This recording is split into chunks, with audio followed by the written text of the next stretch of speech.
babahan kawelaha bibisiinkan ka dhigay albaab dhammahan soomahaloydil baanu deresalaan warkihinaan dohoni wiciitaan ahaa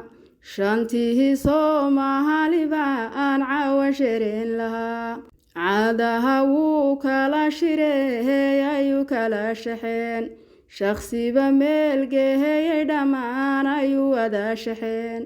jabuuti jigjiga mandheeray hargeysa xamar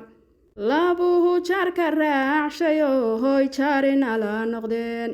jabuuti mugweheyna miisaanka eego fiilan Somaliland socotay hadaafkooday sare dhigeen idahamiyo kala dambayhiin bay ku nabad galeen oo ictiraaf baha la dhowhura la dherendhershaa buntlaha nabad weeye nuhurkeedu waa cirka libaxya aan la lohodin baha liicitaanka jiray dadkiyo dowladuba dadaal bay ku wada jiraan xuduntii Soomaali xamaharey xareerwe xeelada weli tahagan xalkooda la helay dhammahan Soomahalaysu ahal baa dhexdiina taal guumehaystihii wuu baxay oo wuu ka tegay geyiga